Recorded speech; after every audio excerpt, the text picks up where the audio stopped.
Watch Ernie, go, go, go. Car right, car right, car right, car right. Watch him. Damn it! Get ready. Dude, blow heads up in that. Jeez. Right on the back wing. Can he make it happen? Push like hell. We gotta stay in front of these guys. Both drivers on the push to pass. Contact in the pit lane. All right, 60. Let that eagle fly. What do I do? What happened? Push here. Push hard. Let's go get this guy. Car outside. Through behind you. Impel. Clear outside. Good job. Just spun behind you. I don't know if you got him or not. He got out of it so hard. Look at these guys are all over the back. Full throttle. IndyCar. The in and out lap. What's next? Come and get the checkers, big boy. Oh, baby, that was good. He hit me. Inside, outside. 2017 Verizon IndyCar Series. See what's next.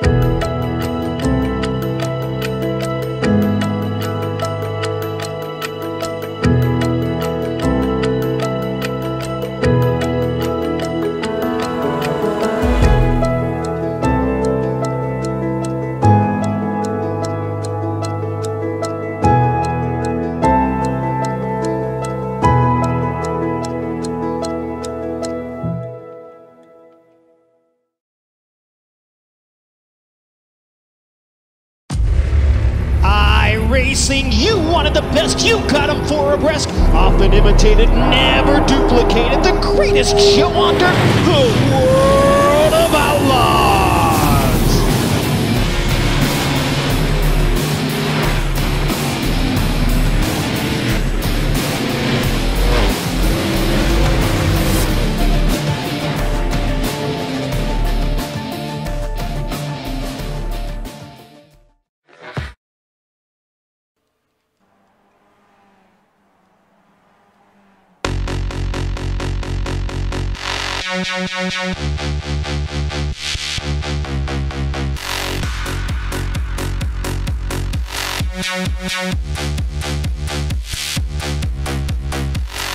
Welcome to Oran Park and welcome to round number 7 of the Skip Barber 2K World Cup. Wilmington and Jakesbury qualifying starts in about 30 seconds time here. And well, we are in the Lounge Down Under and a track that no longer exists here, Jake. Yes, we are. Oran Park will forever live in the memory of all sim drivers as things stands. And well, with 5 minutes of qualifying and a figure 8 circuit, one of only 2 you could argue on the road side of racing, it's going to be one race that you certainly cannot afford to miss. Yeah, we've got ourselves a nice grid of drivers, 39 of them here ready to take on qualifications. And that's interesting because this is a small track, so we don't often talk about lap traffic here in the 2K World Cup, but today it may well prove to be a big factor. Yes, it certainly may do, especially with a lap time which is only at 75 seconds and under. It is so quick around here, especially for a skippy. It's only 2.6 kilometers long, Will, so it means that we're going to have high density, and also we're going to have ourselves maybe a chance at a different winner than usual due to the nature of this circuit. 75 degrees, air temperature, 45% race relative humidity. Look at that wind speed though, 24 kilometers an hour.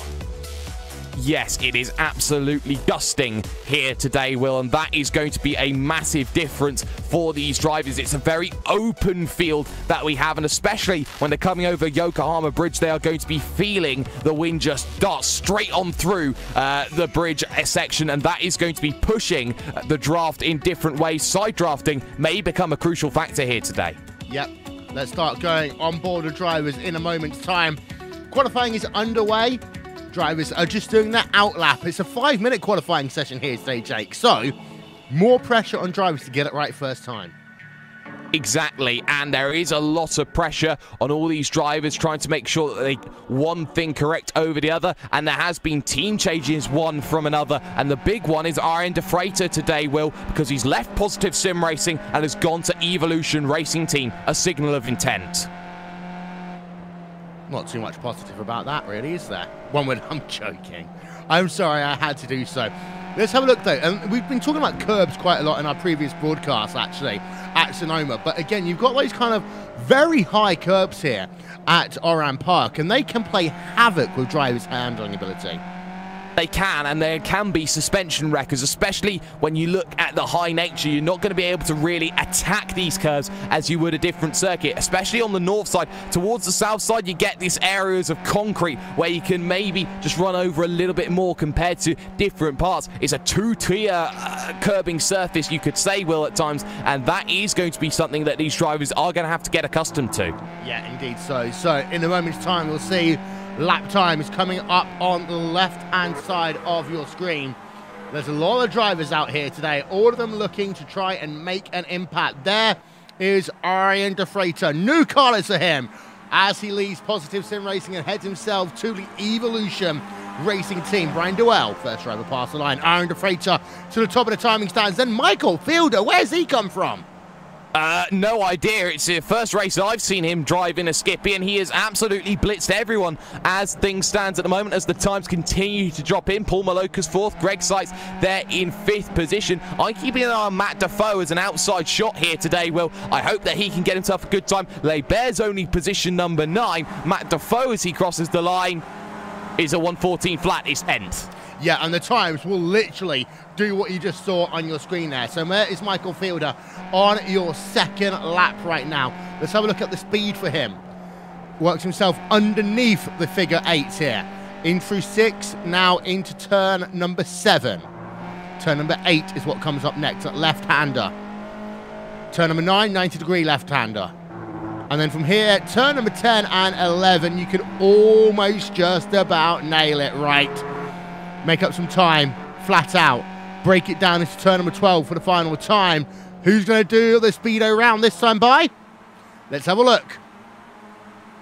Oh, it's going to be so close, Will. Drivers all looking to make that charge up through the field. Cantor up into position 15. Malokas not really improving. Seitz not really improving. Leibert gets himself up into position number 3, but Fielder, no one seeming to get anywhere close to him. He doesn't improve his time, but he'll hope that he's safe in that sort of respects. But everyone seemingly can't do anything to beat Michael Fielder, and I'm not sure there's anyone left who has any form of opportunity. Tom Ward's pulled it past. I think that's it. That's it. Yeah, you know what? It's not often we see a driver set their fastest lap time on lap number 1, but Michael Fielder, new to the series, what a qualifying by him.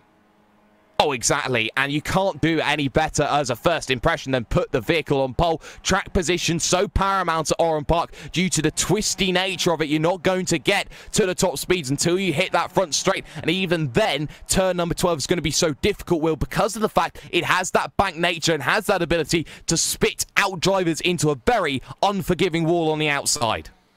This could well be a caution race, by the way. Just going to put it out there now. Here's a look then at your starting grid for Sunday Night Skippies here at Oran Park. And there's Michael Fielder, qualifying time 1:13.514. Oran de Freitas, 3/100ths of a second further back. Philippe Leibert, third place. Ronnie Gawindi in fourth position.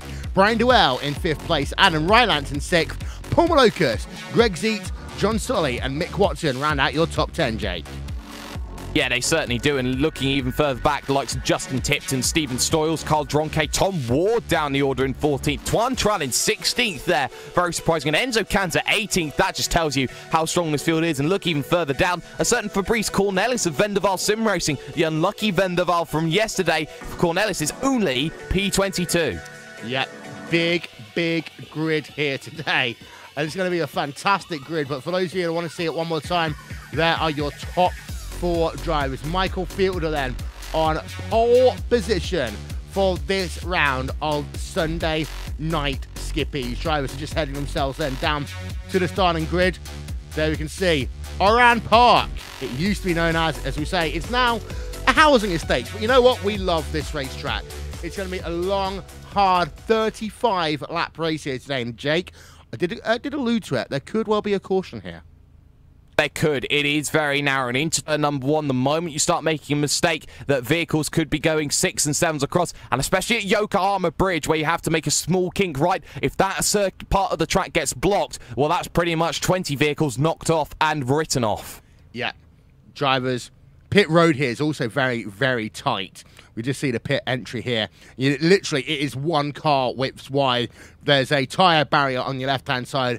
The cone, which we hope will survive the race, on your right-hand side. 40 miles an hour is what we're looking at on pit road speed here today. But now we turn our attention to the grid. Drivers are mainly lined up now, waiting for the last couple to get ready before we go racing here at Oran Park for 35 laps. About 5 drivers still need to head themselves onto the grid. It's too late. Engines revving. Round number 7 of the championship starts now. Here we go. In towards turn number 1 for the first time. These drivers will come.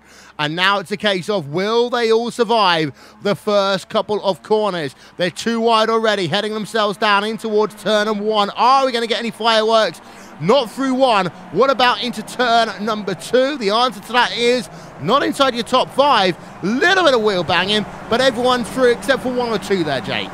No, we're going to get a little bit of bottlenecking up towards the rear of the field. 4 vehicles, all in a train. Bill Fraser, Andreas Robertson, Casey Black, and Nick Sidgley, all involved in a big pile-up down at turn number 2. It does happen from time to time, and there's not much you can argue against that in terms of the incidents happen. 2 wide still going, though, and I believe it's John Sully and Mick Watson. Watson will take that position away over Yokohama Bridge and in towards the right-hander, but Sully's not done. He looks to the inside here at 7. Yeah, the 2 almost make contact then, and just sliding around is Mick Watson in that treble 6 machine as they now come down into turn number 9. But good start then. I mean, we didn't get a caution because the track wasn't blocked off there. But we've got Mike McCormick and Ryan Griffin not starting this event by the looks of it. Gareth Dorning is off. This is down in turn number 9 right now. Club UK and Iron Machine down in 31st place. But lap number 1, boom, just like that, is complete.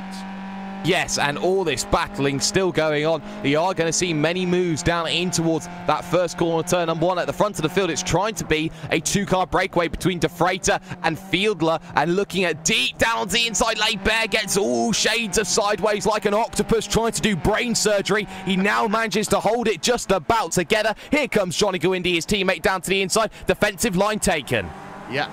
You know what? I really want to see an octopus now doing some form of brain surgery. But here we are. Philippe Leber on the outside line. The 2 stay together. Philippe Leber making a little bit of contact there. Falls down into 4th place. Falls down into 5th place because there is the driver of Brian Duell with the inside line. Yes, and now Paul Malokas thinking he can get the inside line as well into the next right-hander, and Leibert trying to hold it around the outside to have the inside for the next 2 corners, and now off the train is Paul Malokas as down to the inside of him. Here comes Greg Seitz. Thank you very much. I'll take that position just about away. In fact, it's Adam Rylance even. I'll correct myself. Greg Seitz waiting at the rear of this train as he normally tends to do in races like these, Will, but still, you have to say the front has been quite well behaved, but Leibert will not be happy about being bumped out the way by one of his teammates. Yeah, Oran De Freitas right now has got to work with the driver of Michael Fielder, who just set the fastest lap of the day so far, because they're currently 1.4 seconds ahead of the field. The draft is gone. If these 2 can just work together for the next 10 laps or so, you're in a situation where we've just had a crash. Yeah, we have just had a crash, Will. I haven't worked out where it is just yet, but we've had a pretty big crash. We'll try and find it out. We'll try and figure out where we're going. I know Barry Arrange is on pit road right now, so he's getting some repairs to his race car. Stephen Stoyles right now battling it out with Justin Tipton. The thing is, a short track like this, so many drivers. There's 39 drivers at this racetrack here today. It is very difficult to keep an eye on everything that's going on, but Stephen Stoyles versus Justin Tipton for P number 10. Ahead of Tipton is the driver of Tom Ward. Good start then by Tom Ward after disappointing qualifying.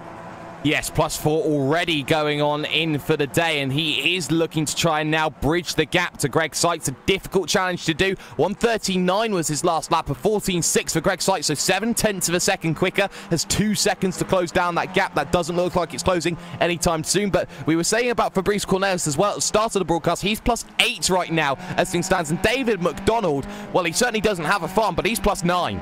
Wow, fantastic. Oran De Freitas Fastest lap of the day so far then. Number 1 machine versus the 2:49 remain in tow for the moment. Tom Ward, by the way, does close up about 10th and a half. Now he's in clean air. It'll be interesting to keep an eye out on what battle's going around them. Carl Dronke versus Roman Caccio right now. They're scrapping it out for P number 19 on track. And this is the thing, a short racetrack like this, you've got battles going on pretty much everywhere. Two number 50 car turnaround. That's Rabis Cornelius. We're just singing his praises. And now he's just looped that car around.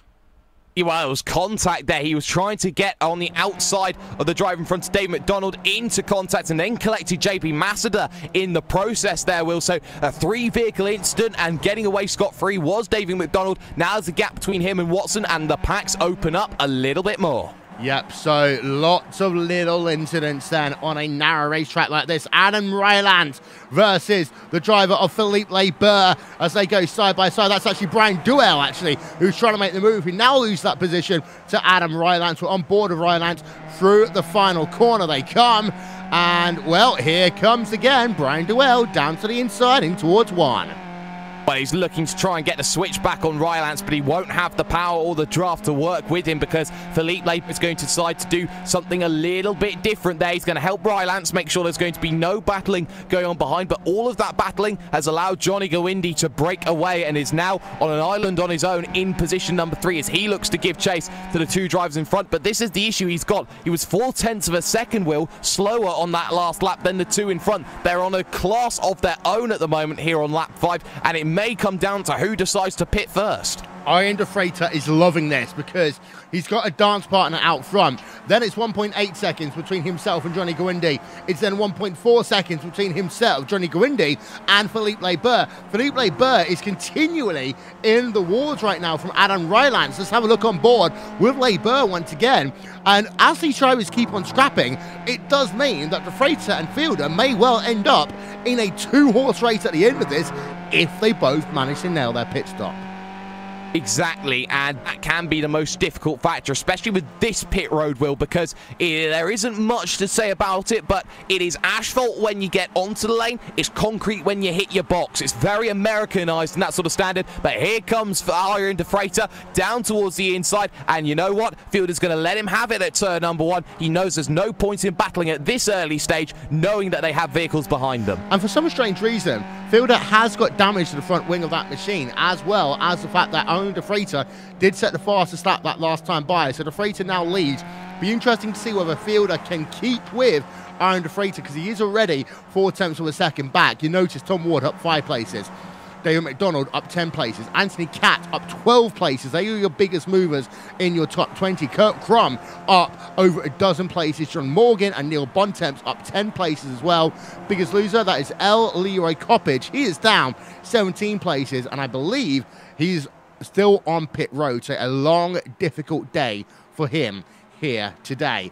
Let's go back and have a look at this battle then going on. Adam Rylance with Philippe Leber for P number 4 because now they are 1.9 seconds behind Johnny Gowindi. Exactly, it just keeps getting worse and worse and worse, and Leber, knowing that he's got the pressure behind him, maybe starting to come under a little bit of pressure as the 2K, or Mr. 2K World Cup, shall we say, a former champion, and we normally expect him to be making progress forward through the field, but of course, Oran Parker circuit that isn't normally run is one that is going to mean that Leber maybe hasn't got used to it, hasn't had all the practice this week, and as such is now leading the 3rd train rather than being in that front train battling it out for a race win. Yeah, indeed so. So these 2 drivers are scrapping it out. David McDonald just seems to be a bit slow right now. He's running himself in 15th place on track. We've got ourselves Paul Malocas versus Brian Duell, P number 6 and 7. They are a part of this battle going on. One thing I'm just keeping my eye out on, though, is the gap between Fielder and Johnny Gowindi. And Fielder needs to keep that hammer down because otherwise he will allow Johnny Gowindi back into this. The reason why I say that, last time by, Fielder 113.936, Gowindi 113.373. Part of that comes down to the fact, Will, that he let Iron Defrater through at turn number 1 for the lead to second place, so 0.4 of a second drops. I expect that to be not as much of a gap depreciated in this situation, but Gowindi has got the bit between his teeth trying to chase this gap down as they head over towards the start-finish line once again, and 0.3 of a second to 0.4 now the gap. But look at that, Johnny Gowindi 1:13.4 on that last lap, same as everyone else. Defrater 1:13.5, so a 10th closed down by Gowindi. A 10th, not going to be too much. Gowindi, let's get some words out here. Defrater running wider too. Yeah, as it does seem to be the case that if Fielder just puts 1 foot wrong, it could end up being a big issue for him in tonight's motor race and allowing Gowindi to close up. Although Adam Rylais in that 4th place has now been able to take the lead of that second train, and as a consequence is allowing the likes of Labour, etc., to just follow on behind him. Side by side, Chris Malcolm versus Kurt Crum. That's going on right now as we go on board that driver of Chris Malcolm. Allows, actually that's Pascal van der Hoek just ahead of him. I take that back, Kurt Crum is behind. They go over the bridge, and now they're going to work themselves back around through towards turn number 6, 7. And Chris Malcolm there putting on a good show, but a lot of these drivers who qualified outside the top 20 today, Jake, they're going to be frustrated because overtaking is so difficult here. Yeah, it's very much a premium, and you hope that you've got yourself onto that subscription-based service to make overtakes. You are maybe a little bit more reliant on other drivers running into issues, but of course, it is still early goings. It's lap 8, heading towards lap 9, so we're only at 1/4 distance in this event. It's about pacing yourself. You don't often get as many laps as you to make things happen, but as we say that, Pascal van den Hoek under pressure. Here comes Chris Malcolm down towards the inside, and thank you very much, he says. Opens the door, and the brakes had to be shoved on by Kurt Crum. He was lucky not to get into contact there, but they stay too wide. They do, and there's lots of little battles going on up and down your field right now. Two wide racing is basically the most you're going to get yourself into here today. Iron Defrater, by the way, versus Michael Fielder. The issue isn't between these two drivers. It's the fact that Johnny Gowindi is now within a 1 second of Michael Fielder. Let's make it a 3-horse race then, because Johnny Gowindi should go purple this time by, because he's got that slipstream now. The slipstream that we often talk about in the 2K World Cup. Johnny Gowindi heading himself now through turn number 12 on lap number 9 of 35. Closes that gap down just a little bit more and does a 1:13.290, but actually Iron Defrater sets the fastest time of the day. Yeah, very good lap from Defrater, a response which he needed to make because of the fact that Fielder has now got Gowindi within a second behind him. So Gowindi did run himself into an off-track maybe as well on that lap, so it won't count towards the official fastest lap of his day. But Gowindi certainly piling on the pressure. He's been so consistent over these last 5 laps, Will. They've all been within 0.2 of a second of each other. Yeah, down in your mid-pack, we've got another little scrap going on. Here is John Sully right now versus David McDonald. This is for P, essentially 15, 16, 17, 18 on track right now. We're on board with Sully in that 17th place, but McDonald ahead of him in the 214 machine, putting pressure in turn on Cole Dronke. But we know that Cole Dronke's kind of had himself a bit of a standout season this year for himself.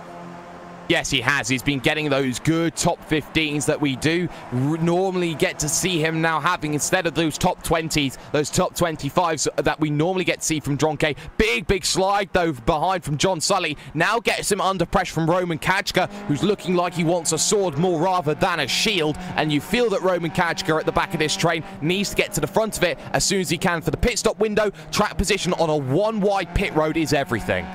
Yeah, so there is Sully.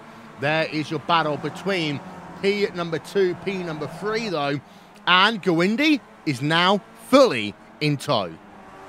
He certainly is, and it was a quicker lap from Fielder. Gowindi even quicker than that on a 1:13.209. Again, another little off track somewhere out on circuit. It won't count towards his quickest lap of the day. Defrater only a 1:13.5 though on that last lap, so has allowed everyone to close in. And in a 3-car battle, Johnny Gowindi probably sits in the best place of them all because he can sit and wait for an incident to happen. And the biggest loser of the day, El Leroy Coppage, officially out.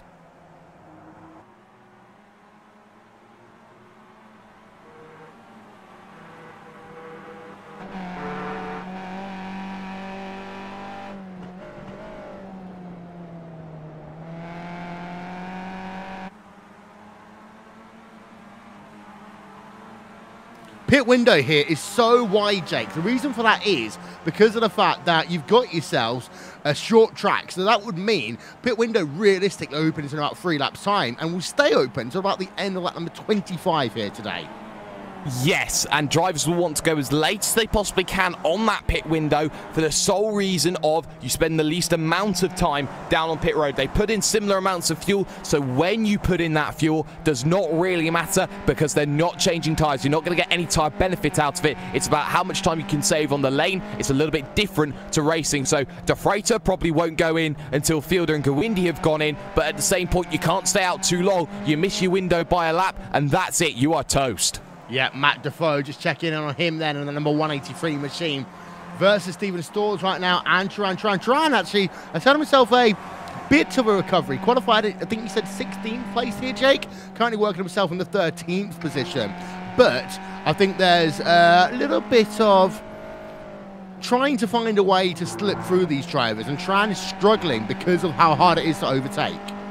Yeah, everyone's got slipstream, one in front of the other, It's basically the great equalizer as things stands at the moment, as traffic gets out of the way of the leading 3 in the form of Bill Fraser. But that's the thing. It's about how you work your way through this traffic when you've got no real way of making overtakes. Tran needs to work on that element of the game. He hasn't been the most impressive on the overtaking front.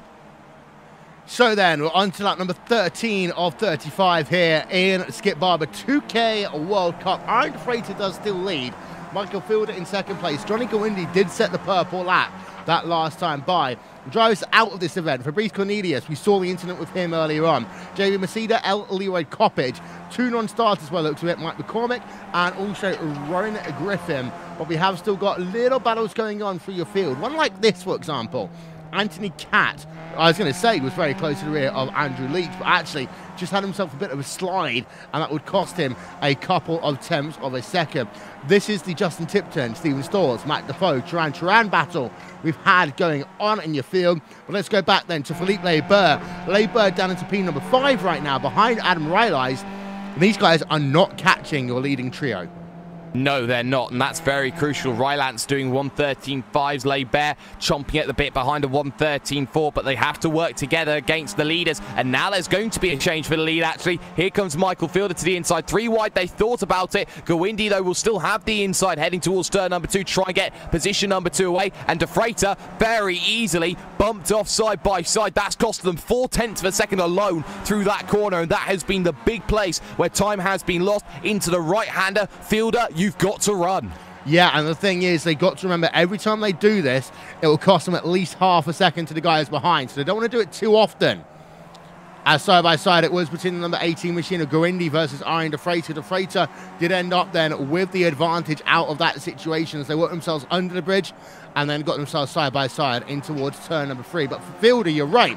He has now got to put that hammer down. I'm starting to sound like the pit crew for Lewis Hamilton, but you know what I mean.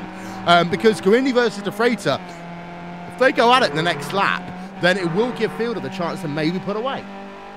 Yes, it may give that opportunity. So now Oran De Freitas, who is the reigning champion, who has the number 1 on his machine, now has to work out whether it is worth getting yourself in a situation where you are following in tow, or whether it's worth on this next lap diving down onto pit road, making that stop, hoping that you can just put in some great qualifying times on your own and get yourself out and away. He was 0.7 of a second slower on that last lap compared to Fielder, who made that overtake, but look at how that gap closed up on the brakes in towards turn number 1. The draft's so important, and this second train will be there to gobble up anybody who makes a mistake at the front. Yeah, let's have a look at the lap gaps. And you notice last time by, Leber was faster for the first time in a while over Johnny Gawindi, but only by 0.2 of a second. The issue is, though, if these drivers end up going side by side for more than 2 or 3 corners, then they will lose about a second and a half. That's the thing that's in the back of these guys' minds. Do they want to go for the race win, or do they want to have a battle? And it does sound boring in some ways to talk about the fact, oh, they're just going to remain in tow. But that's why you win motor races in the Skip Barber 2K World Cup. It is, and it's very much a series that is very good at learning how you make moves. And I'd say any driver looking for any way to develop their driving skills, come through here and you will get the biggest test that you will have in sim racing. There's a reason why drivers like Richard Avery, Sebastian Job, you could argue Aaron De Freitas right now looking to get himself up into bigger things. Bear drops down to pit road, but that's the thing that you need to talk about here today, though, Will. It's about drivers who have learned throughout all of this series some great overtaking skills and driving skills, which they have been translated to at the higher levels of sim racing. Philippe Leber then on towards pit road. You got Johnny Gwindi on pit road as well. Now, this is interesting in terms of what would happen if these two come out close together. Here is Philippe Leber in towards his pit stall. We'll keep an eye out on both of them. Gwindi should be, in theory, the first driver out of pit road. As we keep an eye out then, two teammates. Out comes Johnny Gwindi. Philippe Leber will come out behind. 13.2 seconds there for Gwindi. 12.7 seconds stop for Philippe Leber. Half a second then on the stop will be very beneficial for Leber, who came in from effectively the front of the train, and they come out in relative nowhereness, so they will not have the draft down towards turn number 1, but with clean air they'll be able to work without any pressures whatsoever. Is there any covering from Fielder or from the driver of Aaron De Freitas as they look towards pit road? There looks like there may be a cover. There is. Fielder covers Gwindi. Yeah, and you kind of almost expected that then. In towards pit road does come the driver of Michael Fielder on towards pit road. He's led laps here today. This does leave Aaron De Freitas out all by himself, but we did see the speed of Aaron De Freitas. He is able to hold his own here today, but for Fielder, he needs to make sure that he matches the pit stop time of that driver of Johnny Gwindi. He did a 13.2 second pit stop, 44 seconds total on the lane. So here is Fielder then, getting some repairs done to his front wing. That will cost him a couple of seconds. Let's keep an eye out. As you say, 13.2 is what we wanted from him.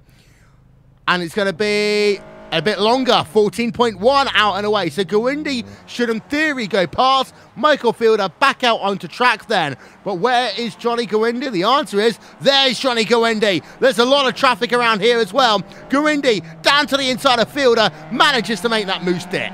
Oh, that's brilliant from Johnny Gwindi, but it's not over. Heading towards 3 and getting yourself onto the brakes. Traffic gets out of the way, but Fielder down on the inside, feeling that he's got to make this battle, and all this costs time towards Aaron De Freitas, the birthday boy at the front of the field. Again to the outside, tries the driver of Johnny Gwindi, but no Mexican sensation can ever make that one around the outside there, Will. Even Johnny Gwindi and all his talent is not going to make it happen at 4. Yeah, and that's the thing, though, for Aaron De Freitas. Now he's probably just gained 1.5 seconds over these guys because of the fact that they were fighting. And this is the alternate option. If your name is Aaron De Freitas and you know that these guys are going to be in traffic, let them do it. Let them carry on, because now he's got himself the opportunity of doing 1, maybe 2 laps, trying to work through some traffic of his own, but it's his pace. And then he'll come on towards pit road. I mean, we're just only halfway through this motor race now. Yeah, only just halfway, so the second half is about who's putting in the magic fuel numbers. Do you risk getting that extra little bit less of fuel to try and save and manage towards the end? Drivers like Paul Malocus, Brian Doyle, they are those drivers who really do work well on the low fuel numbers and the calculated strategy. For drivers like Adam Rylance, who is looking at Leber thinking, oh hello, I've got half an opportunity here to make something happen. You try and make that thing happen as quickly and as effectively as you possibly can. But right now, for De Freitas, he thought about coming in. There was a driver in front of him in the form of Nick Sidgley, so no, he didn't have to come in. As neither does second place or third place. They stay out to do another lap. Paul Malocus stays out as well. Greg Zeek stays out. You have got a driver on pit road. That is Stefan Stoyles' 160 car. Yeah, 160 down onto lane, and Stoyles has had one of those Stefan Stoyles runs, Will, where he doesn't make himself too pronounced, but he just finds a couple of positions and always in and around the end of the top 10, start of the top 20, and it's one of those things where Stoyles needs to try and have that breakout season, very similar to Tuan Tran in respects. And Stephen Stoyles, you know, he has been around for a while. He does know what's going on, and he needs to have that massive concerted push as Tuan Tran, speak of the devil, just behind him on pit road. Yep, there is Tran then. Going to do his pit service. Stoyles will come out first. 12.8 seconds, 12.3 seconds for Turan. Stoyles will come out with about a 1.5 second advantage. But there is the driver of Aaron De Freitas. I think now you probably want him in on this lap, if not next lap, for the driver of Arian De Freitas. Otherwise, he'll start losing that advantage. You can just see him now angling that car to the right-hand side deliberately, and he will stay out and do another lap. Yeah, he certainly will. The big issue about pit road and the entry in is that it is right on the racing line when you are pushing as hard as you can. For De Freitas, he knows that there is a little bit of tyre drop-off, but nobody really is changing the tyres, even though it's 40 degrees of track temperature. As I've said in the past, Will, it's like having 4 Oreos on your vehicle. It's so chunky, you're not going to get through all the tyre tread. I'd almost call them 4 Oreo Thins. If you ever had Oreo Thins, and I feel sorry for you. Mick Watson, by the way, is on pit road, at number 20 now of 35. So we are now past the halfway distance of this event. Matt Defoe is on pit road as well. John Sully, Roman Kudja, all on the lane. But we've got to pay attention for the moment to this battle going on. Adam Rylais, Brian Dewell, Paul Malocas, Greg Zeet, because we want to figure out where Philippe Leber will feed into this. Well, Leber was at the front of the train, and Rylance's last lap was a 1:13.7. Just looking, actually, at Mr. 2K World Cup in the number 2, he did a 1:14.1, so he was 0.4 of a second slower on that last lap compared to Adam Rylance, and that's really going to be hurting him if he's dropping time, because if there is that short stop, he drops behind every single driver in this train if he's not too careful. And Arian De Freitas on towards pit road. Whoa, and also there, looking at pit road, Malocas trying to take all of the draft as everybody else except Malocas dives down onto the lane. Rylance, Dewell, Sites, they all decide that they want to go in, but De Freitas on pit road. It's time to see where the money's made. Yep, so let's keep an eye out then. Arian De Freitas currently scored in second place because of the fact that Paul Malocas stays out on track, but you can just see the swarm of drivers on towards pit road. De Freitas should come out first. Cantor's made a pit stop. Comes out where he went in. De Freitas, 12.6 seconds. Out and away he goes. Brian Dewell should be the next driver out. In fact, look at the drivers coming out of pit road. 1, 2, 3, 4, 5 of them all coming out at the same time. And Leber goes through. Unbelievable. So Leber was doing enough here. The stops maybe weren't working in favour, but Rylance was the big loser in all of it. He's behind everybody else, and now he's got to do all the work to get back again. And look at Tom Ward here, Will, from nowhere in this group, has now gone onto the back of Rylance and now has a legitimate shot at maybe position number 4 overall in this race. Yeah, and there is Adam Rylance. The reason why he came up behind everyone else, 16.1 second pit stop for him. Yeah, that's a lot. Maybe he's maxed the fuel and sometimes hasn't told the mechanic in the pit stop to go, stop, stop, I don't need all the fuel in the world, Will. Yeah, indeed so. So there is Rylance. Just waiting now for Paul Malocas. He is on pit road. There he is right now. So he will come in, the final driver really to make a pit stop here today. Keep an eye out where he falls in around Arian De Freitas, Johnny Guindy, Michael Fielder, Philippe Leber, et al. Worth noting, though, it is still a 3-horse race out front, because of the fact that Fielder, even though he's now at the rear of that train, is still 4.4 seconds ahead of Philippe Leber. Malocas falls down into 4th.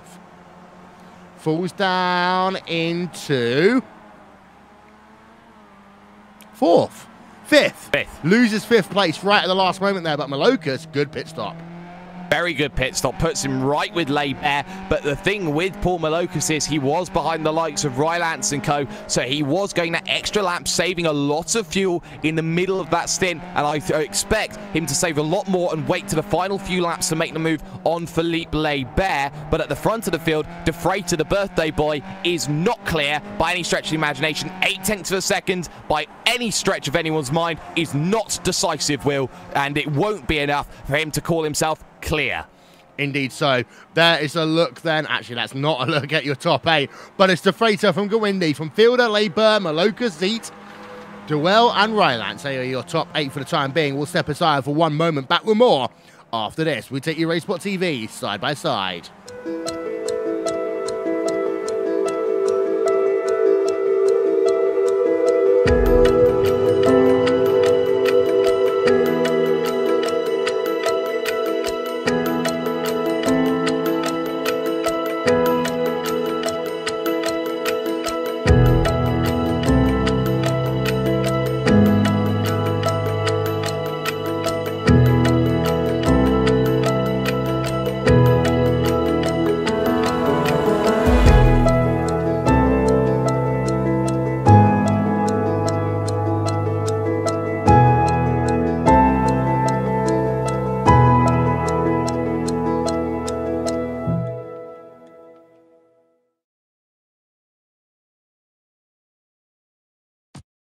Watch Ernie, go, go, go. Car right, car right, car right, car right. Watch him, watch him. Jam it. Get ready. Dude, more heads up than that. Jeez. Right on the back wing. Can he make it happen? Yes! Yes! Push like hell. We gotta stay in front of these guys. Both drivers on the push to pass. Contact in the pit lane. All right, 60. Let that eagle fly. What do I do? What happened? Push here. Push hard. Let's go get this guy. Car outside.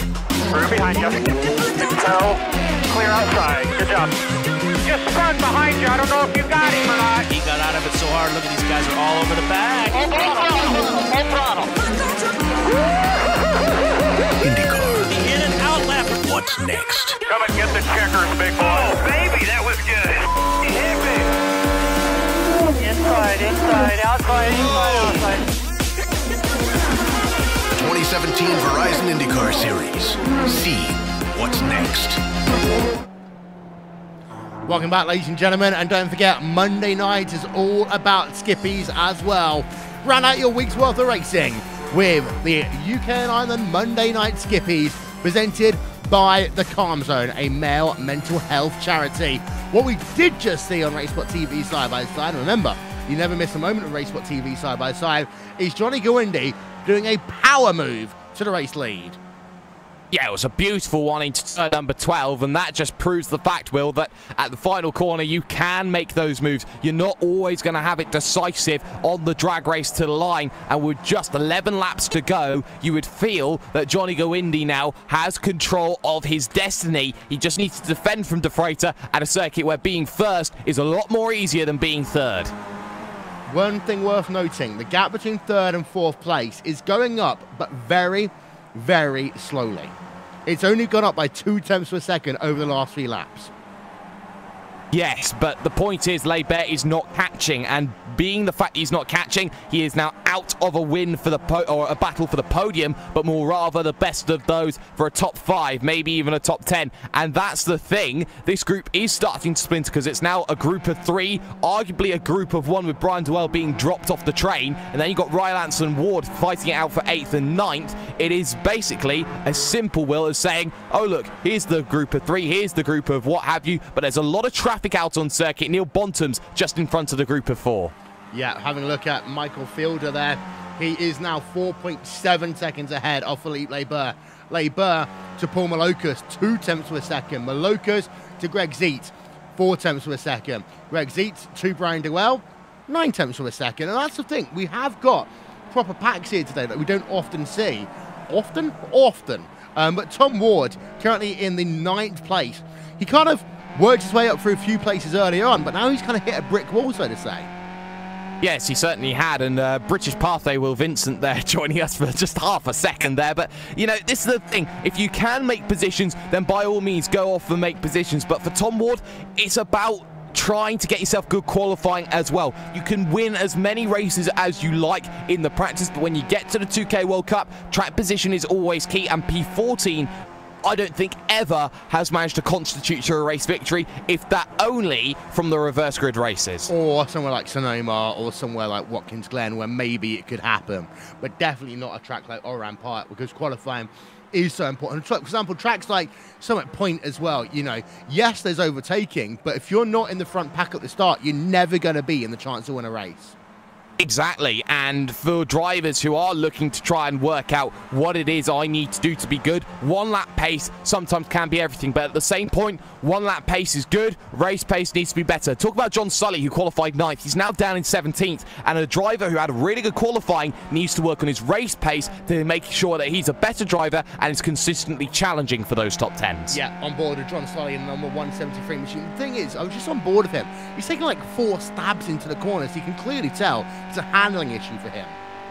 Yes, so for John Sully, if there's not a good balance in that vehicle, it's going to be unsettling him. It's going to give him a lot of doubt when he's driving. And with vehicles in front of him like Andrew Leach, he wants to be driving consistently time after time. Yes, he closed 0.6 of a second on that last lap, but no, he's not done so being very effective in the way that he is driving. He's got to be a lot more calm. He's got to be a lot more consistent. And if he gets that consistency value up, he won't be pinging around those times from one time to the next. Kurt Crum tries to move to the outside then of a driver of Chris Malcolm, I believe. Just pushes very wide in turn number 1.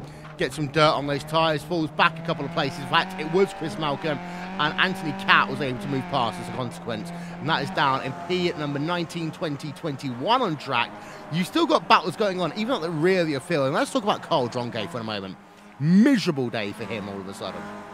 Yes, and fighting along with Enzo Cantor, another driver with a miserable day here, the Thrustmaster Movano man. So Enzo Cantor has been pretty much a shell of his former self this season, just been absolutely nowhere. Had a few penalties he had to serve at the start of the season, but from this mid part of the season where you'd expect Cantor to really kick on and show what sort of pace he's had, he's been absolutely nowhere, and he's a minute off the pace, whereas you'd see him maybe a year ago actually fighting for race victories. Yeah, you know what I think about when I hear Enzo Cantor's name? Go on. SWAFT.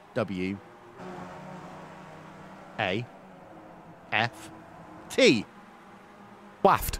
Swaft. Indeed so. To give you an update on the top 3 situation. Gwindi still leads from De Freitas. De Freitas still leads from Fielder. Fielder still 4.7 seconds ahead of Philippe Leber. They're getting into that position where they could almost start fighting. I would say you leave it till about lap number 32, and then you've got yourself enough of a gap. But there's lap traffic, and that will come into play here as well. A lap time here, 1 minute 13 is what Johnny Gwindi just did. There are a lot of drivers who are potentially going to be lapped here. Barry Orange, John Morgan, Carl Dronke, Enzo Cantor, Andres Robertson could all be lapped before the end of this event.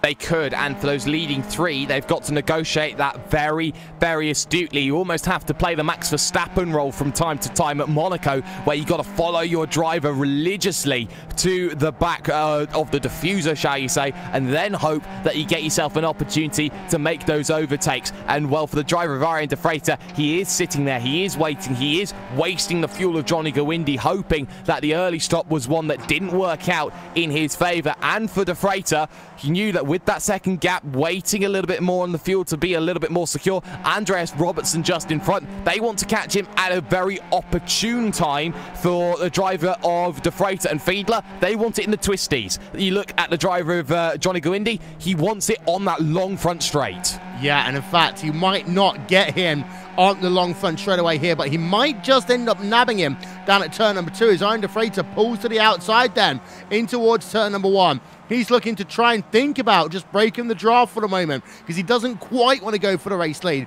That allowed Fielder to close back up. Then De Freitas looked himself down to the inside. Couldn't do anything just yet. There'll be 5 laps to go at the line here. Paul Malocas versus Philippe Leber. Again close, but no cigar.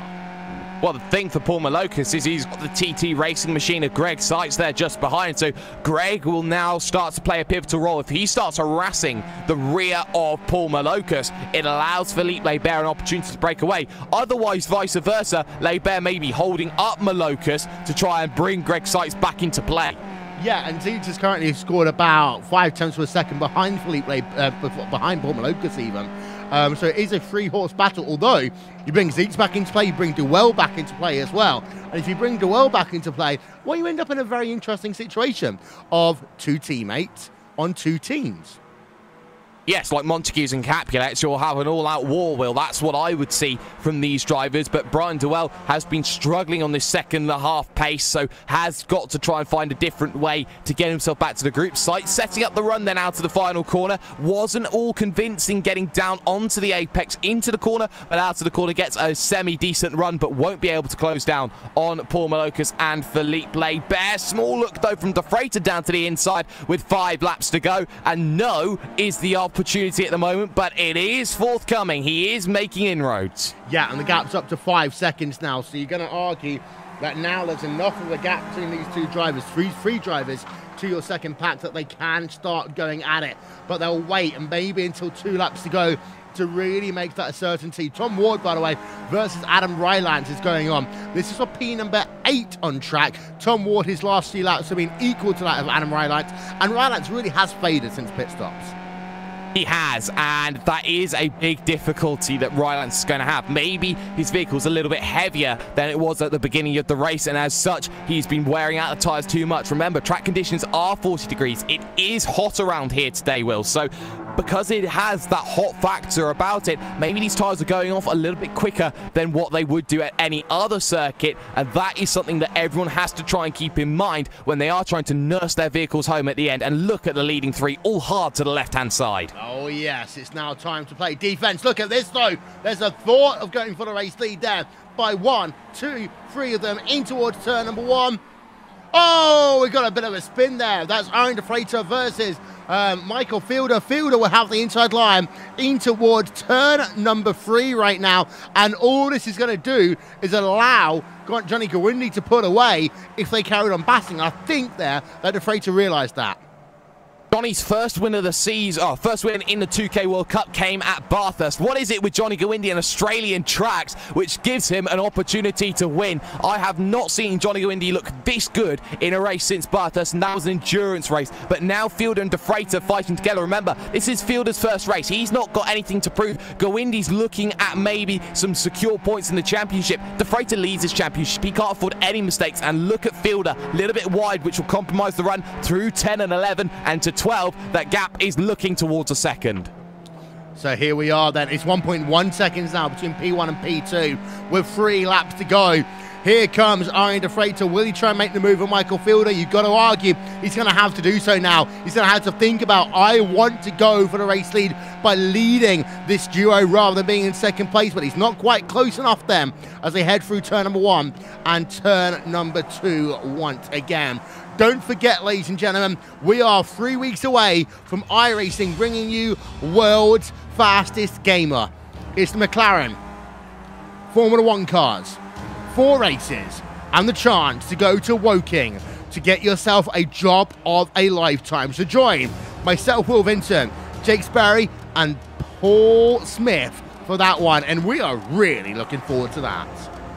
Yeah, we certainly are, and there is no better opportunity in sim racing than going to McLaren, making something happen, being a test driver for a year, and actually make a contribution in sim racing. I've had a look at Leibert. He's lost the position to Malocas down to turn 2. He ran way too deep, locked up all 4 tyres as he tried to slow the machine down, and he's got to do it the hard way now, behind the driver of Malocas. Yeah, and Oran de Freitas just did an opportunistic move of his own there, moved himself back up into second place, but here's the issue. With 2 laps to go, he is 1.5 seconds behind Johnny Gawindi. So now it'll be a case of what can Oran de Freitas do with just 3 and a bit miles of racing to go? Not much, I wouldn't have thought. Gawindi's got the afterburners on. That's a 1:13.3 last lap that he's put in, just a 10th off of his fastest of the event. De Freitas responds with a 1:13.6, so he lost 3/10 even while making that move. But there's heavy traffic for Johnny Gawindi to deal with. He has to get past Cantor and Dronke and Captain Morgan in front of him. So now it's a case of traffic for Gawindi in all the wrong places. Yes, it is. Let's go on board of him for the moment then. On board of Johnny Gawindi, there's 1, 2, 3 cars just ahead of him. And this is what we talk about. It's a Road Atlanta syndrome here with a lap and a quarter to go. Yeah, it is with a lap and a quarter, and you feel with Road Atlanta syndrome that you get yourself a Petit Le Mans in just a few weeks' time as well. So keep an eye on that one in the future. But look at Gawindi now having to deal with this traffic in front. He's caught it at the opportune moment as they round the final corner, and that will be front straight traffic to negotiate for Fielder. He's not got anything really to argue with against De Freitas. De Freitas extending that gap slightly, but it's P4 backwards. Malocas playing the defense role. 1.6 seconds, though, is the gap between Johnny Gawindi and Oran de Freitas. He will have his crew chief saying that in his ear. 1.7 seconds, the gap, and they spin just ahead of him. Wow, how on earth do you get away with that, Johnny Gawindi? He said, keep going over the radio. I don't want to catch you here at the end of the straight, and he's paid the price for it. Now there's a chance that Gawindi has just saved a life. although the gap is still 1.2 seconds between Gawindi and Oran de Freitas. So Gawindi there slowed that car down, negotiated the spin perfectly. Oran de Freitas gained half a second, but half a second is not going to be enough. The white flag is out. One more lap to go. Johnny Gawindi then now just half a lap away from winning his first race in a while in the Skip Barber 2K World Cup. Johnny Gawindi, we go on board of him as he negotiates through turn number 10, turn number 11 and into turn number 12 for the final time, and it will be Johnny Gawindi who comes out the final corner to win here in what has been an action-packed race at Oran Park. Oran de Freitas will claim second place, Michael Fielder first time out in third, Malokas in fourth, Greg Seats rounds out your top five, and Leiber, it's a run to the line, and I believe that Leiber versus Brian Duell, Leiber just got that one. Yes, he did. What a brilliant fight that was between those four, and the battle still continued towards the end. Tuan Tran versus Mick Watson, and I think Mick Watson is going to steal that one away. What a brilliant action-packed worth of racing that we've had, and we still got more. Anthony Catt versus Kurt Crum against Nick Sidgley, who's lapped traffic here getting out of the way. That's going to affect this battle towards the end, and they all stack up, Will, as they make their run towards the line, but Catt can't get any of it. Good run from Crum out of the corner. Good defense. Yeah, indeed. So let's give you a look. What has been a fantastic race here, especially that last lap here at Oran Park. Here are your final race results.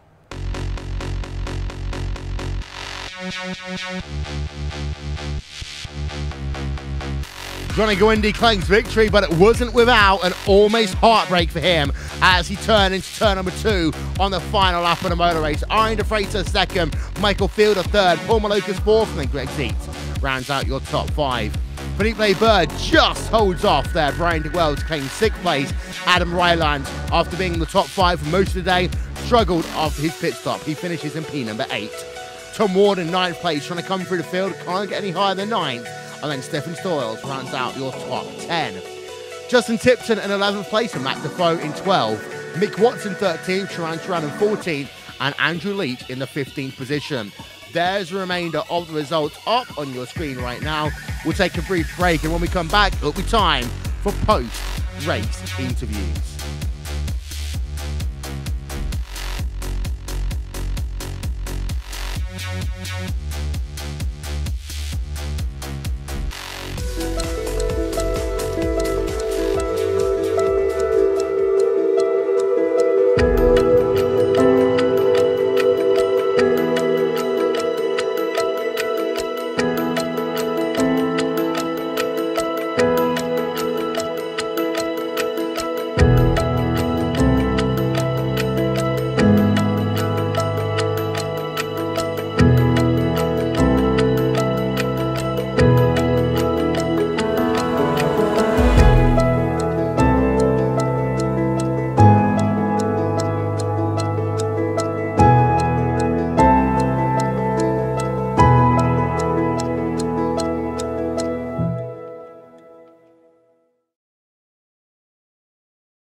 Get ready, going green. Green, green, green.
Don't forget, ladies and gentlemen, you can round out your week here on iRacing with Monday Night Skippies in support of the Calm Zone, a male mental health charity in the United Kingdom.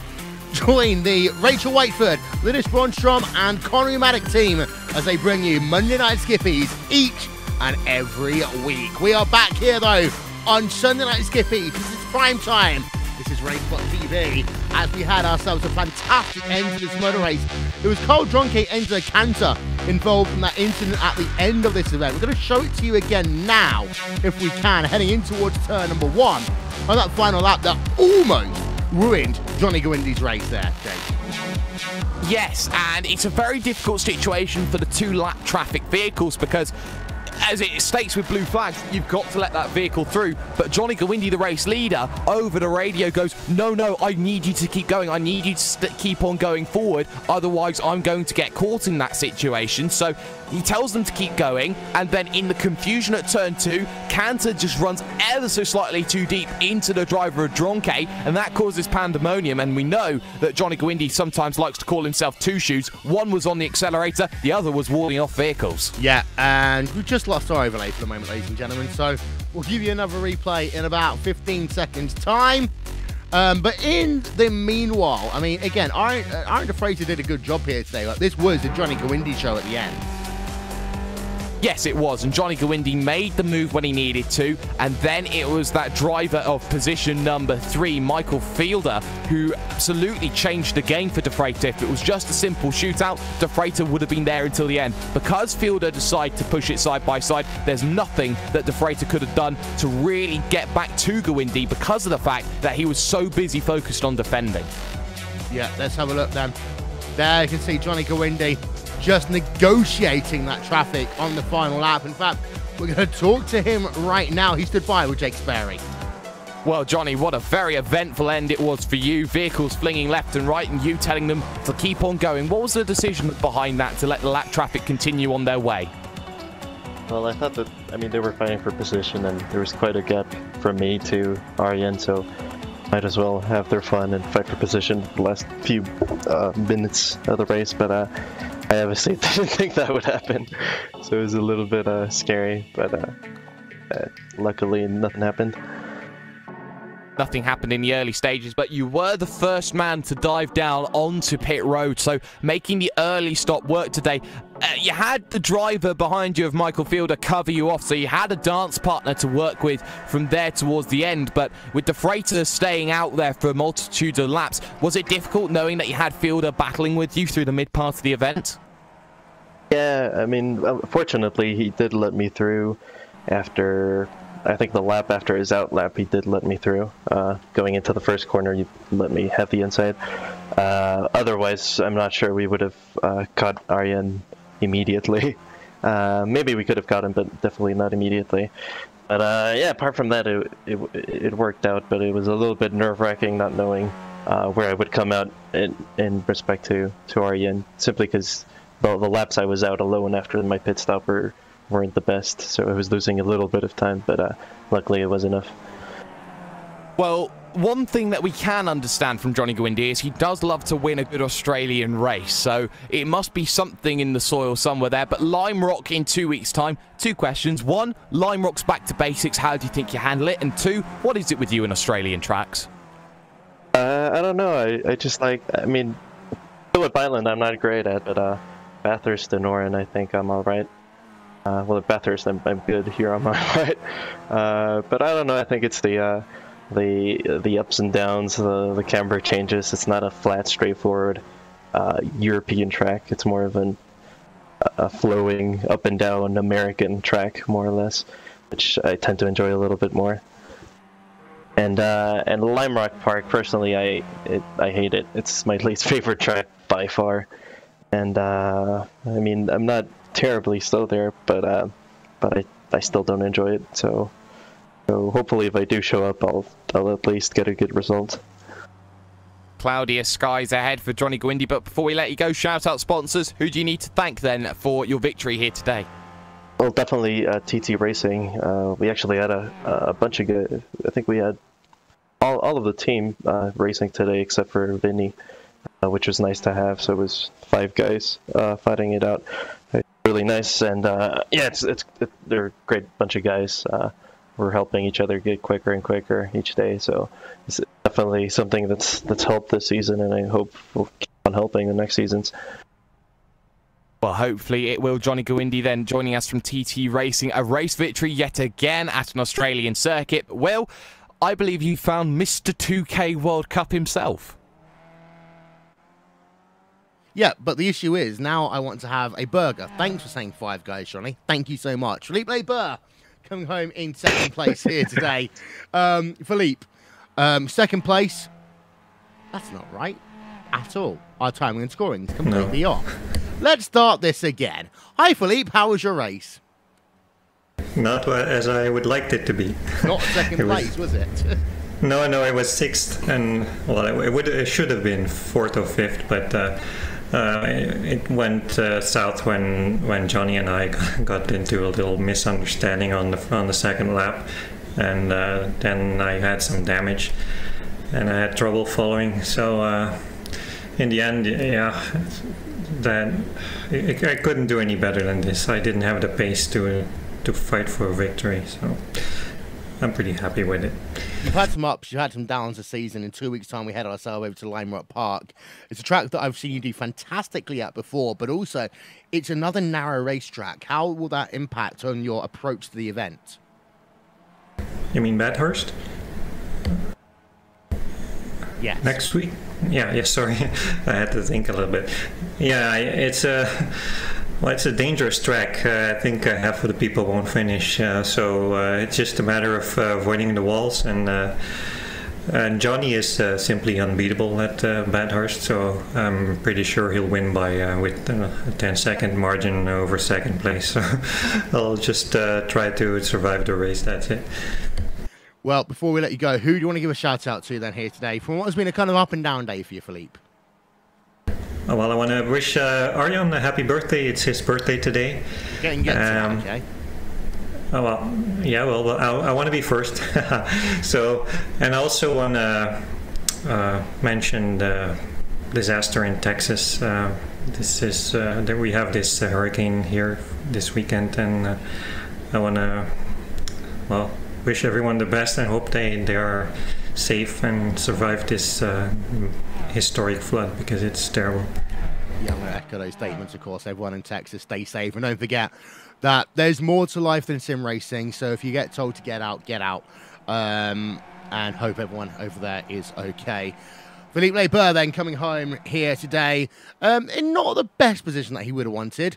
We're going to talk to Oran de Freitas in a moment's time. But first of all, Paul Maloka stood by with Jake Sparrow. Well, Paul, a day which did work out in your favour in some respects, the number 4 finishing in 4th position. But as we normally expect with Paul Malokas, you were going longer on the fuel than anybody else today. Yeah, it's so hard to pass and very dangerous in a big group like that. So once we sort of settled down after the first couple laps of Argy-Bargy, I just settled down and try and save fuel as much as I can and try to jump as many as I could in the pits. So it worked out pretty well.